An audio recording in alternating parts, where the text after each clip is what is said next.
jornalista, estava lá na TV, Sim. apresentando, fazendo reportagem, link e tal. E de repente você falou, vou largar isso aqui. Não, é que lá eu não tinha essa... A gente chama de liberdade editorial, né? Naquele momento você era isso, uma jornalista, certo? Isso, mas quando você está dentro de uma empresa, né? Você não tem liberdade editorial de falar sobre o que você quer, como você quer. Então, eu preferi ser mesmo autônoma, né? Através das redes sociais, enfim, dos livros, das palestras, tudo que eu faço. Mas eu tenho uma história muito interessante, que é o seguinte. Desde muito cedo, eu tinha uns 10, 11 anos, meu pai era um empresário, né? Um mundo que você conhece bem, então meu pai era empresário, ele trabalhava fazendo consultoria para granjas, então de suinicultura, avicultura. Você nasceu em São Paulo? Eu sou gaúcha. Nasceu no Sul, cresceu no Sul. Isso, meu pai do Alegrete, minha mãe de Uruguaiana e eu sou de Porto Alegre. Então, meu pai tinha essa empresa, fazia consultoria, e lá, durante todos esses trabalhos e tal, ele começou a se questionar, poxa, eu tenho aqui equipe, a gente faz metas, a gente tem feedback, a gente pensa no nosso futuro de uma maneira estruturada.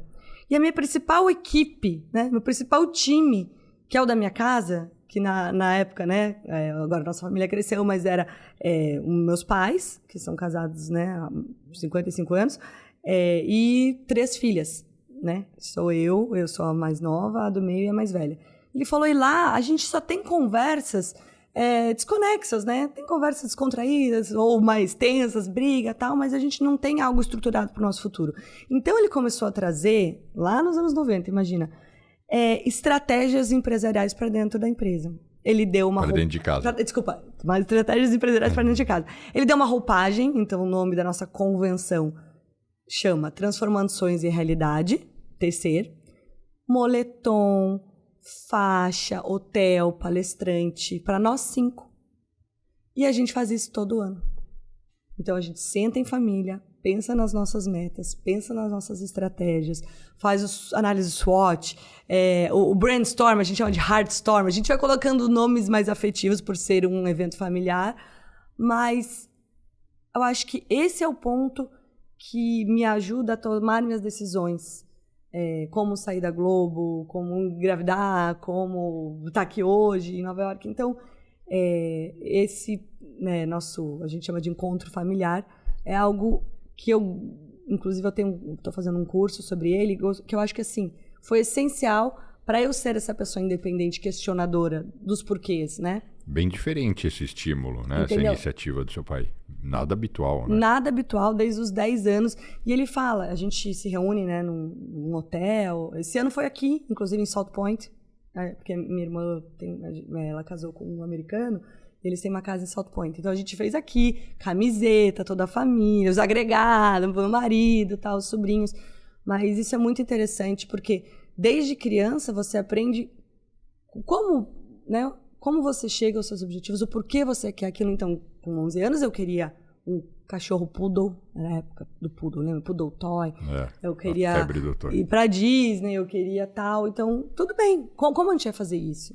E como a gente, dentro desse grupo, pode se ajudar? Então, minha mãe queria falar inglês, Nunca teve oportunidade. Como que a gente pode ajudar? Todas aqui estão falando inglês, como a gente pode ajudar a nossa mãe? Eu queria um cachorro, quem vai levar para passear? Sabe? Então, a gente se ajuda como família, como a gente contribui um com o sonho do outro. Tá, mas aí esse foi o estímulo. Aí, num determinado momento, você foi estudar tudo, e aí como é que você foi parar na TV? A TV foi o primeiro trabalho nesse universo de comunicação? Sim. Eu fiz administração de empresas na FAI, e comecei a trabalhar assim, um pouco no mundo corporativo, e nesse meio do caminho, eu fui ser produtora executiva numa produtora de publicidade, na Bossa Nova Filmes. E ali, quando eu fazia os orçamentos, acho que o motivo não foi muito nobre, não, mas eu vi os orçamentos e falava, tô ganhando isso daqui, na comercial, a menina segurando um pote de maionese, cara, ganho o que eu ganho uns 5 meses, não tá certo isso, deixa eu fazer esse teste, deixa eu segurar esse pote de maionese e falar umas frases. E aí eu comecei a fazer publicidade, propagandas. Eu falei, cara, não, esse trabalho é muito fácil, é só falar, você chega lá e fala, quero fazer isso. Aí eu fui fazer um curso, fiz um cursinho no Senac, sobre apresentador, alguma coisa assim. E aí, coloquei lá nos meus sonhos, quero ser apresentadora. Comecei na Mix TV. Depois, eu pedi demissão da Mix pra ir pra Globo e comecei a mandar e-mail Na Mix, que era um canal de venda, né? A Mix, eles têm a Rádio Mix. E aí, eles, nessa época, o pessoal que saiu da MTV foi pra Mix TV pra fomentar o canal de música da Mix. Então, o canal de TV era canal da Parabólica, nem sei se existe isso mais. E aí eu fazia um programa ao vivo diário lá, fiz alguns anos, até que eu falei, não, agora cheguei no meu limite aqui, preciso crescer, vou pra Globo. Coloquei na minha cabeça, não conheci ninguém na Globo, vou pra Globo. E aí comecei a mandar e-mail, descobri um contato lá de uma diretora, Vivi de Marco, que era cliente da minha sogra.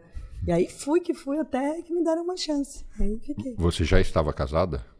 Eu já estava casada, eu casei com 23 anos, né? Então quase tudo que eu fiz eu já estava casada. O Felipe nessa época já estava na TV também. Ele estava né? no CQC, né? Ele fazia o CQC na Band e eu estava na Mix. Mas a gente se conheceu. Ele sempre me deu uma maior força, assim. Eu nunca quis, eu sempre falava, eu vou mandar currículo para todo mundo, tal, vídeo menos para Band, porque eu não queria estar no mesmo lugar que ele, sabe? Nenhum problema, porque uma vez me falaram uma frase assim: você quer trabalhar na TV? E na época ele já era famoso por conta do CQC. Cuidado que você vai estar sempre na sombra do seu marido. E a minha resposta foi: eu nunca estaria na sombra, porque primeiro ele não faz sombra, ele brilha muito. Então eu estaria no sol dele assim como ele está no meu. Então essa é uma parceria, ninguém fica na sombra de ninguém. Os dois emitindo luz e assim a gente brilha juntos. Tá, e aí você foi pra Globo, ficou lá quanto tempo? Fiquei uns 5 anos na Globo. Bastante, né? Bastante. Cresci, assim, muito lá. Tive muita experiência. Uma coisa legal, né? Sobre a gente estar falando aqui, sobre ter coragem. Então, eu nunca tive medo de mandar e-mail pro Boninho. Boninho, eu quero apresentar o programa do Rock in Rio. Eu trabalhei anos com música, eu sei falar, eu sei tudo. Só que eu tava lá meses. Completamente louca, assim, sabe? Porque era o Zeca Camargo que apresentava, ele tinha saído. E eu sem nenhum constrangimento, sabe? Isso eu acho que é algo que uma família que constrói autoestima, porque o trabalho a gente está oferecendo a nossa energia vital. Eu estou oferecendo para a pessoa, você quer minha energia vital, tudo que eu tenho de mais importante na minha vida eu estou oferecendo para sua empresa. E aí tem uns loucos que acreditam, né? Bora, vamos fazer. Ele me deixou fazer o teste, fiz o Superstar, depois fui pro Video Show. Tive, assim, momentos muito legais na Globo.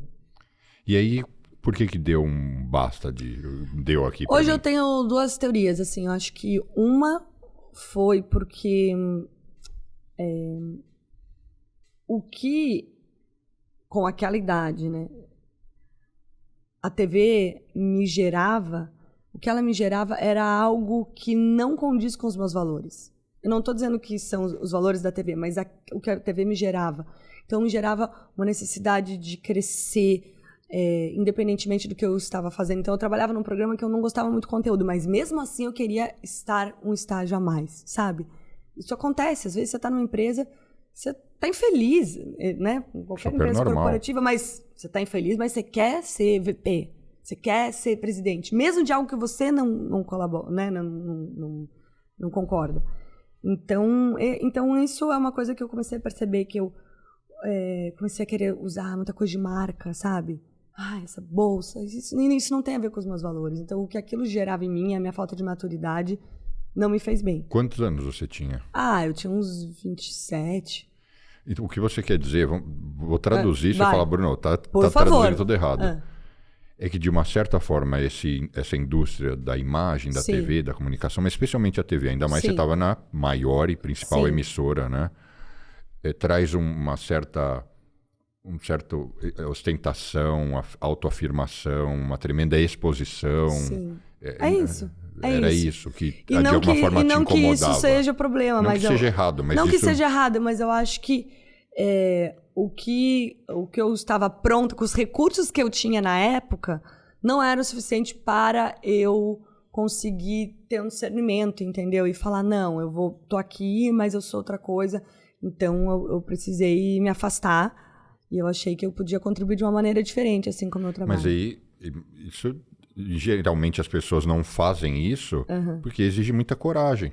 É isso. de você chegar numa posição dessa? Você deu o exemplo do VP, mas no Sim. seu caso você era, né, nessa indústria... Eu tava na maior empresa, né? Que todo mundo quer. Eu não tenho os números, mas sei lá, tem 10 mil pessoas, sei lá, deve ser muito mais, 1 milhão de pessoas que se formam em jornalismo por ano, todo mundo que tem ambição. E se a gente for fechando o filtro, ali é o final, né? Sim.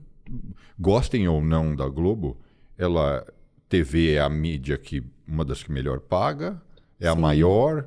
Então, assim, você chegou lá, você era a VP, a presidente, e você puxou a cordinha do tipo, para o busão aí que eu vou descer. Eu acho que também, assim, com o crescimento das novas mídias, isso também pulveriza, né?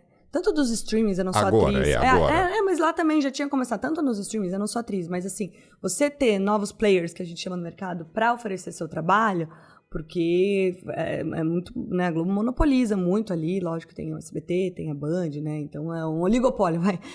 Mas com as novas mídias e com essa nossa independência que as redes sociais trazem, isso também me deu coragem, porque eu já estava começando a faturar, né, através do meu Instagram, e eu me preparei para isso, então eu comecei a perguntar para todos os clientes que me contratavam, dentro desses itens aqui, qual é a importância de eu estar na Globo para você ter me contratado? E isso não era um dos itens principais. Era muito mais a linguagem que eu tinha nas minhas redes sociais.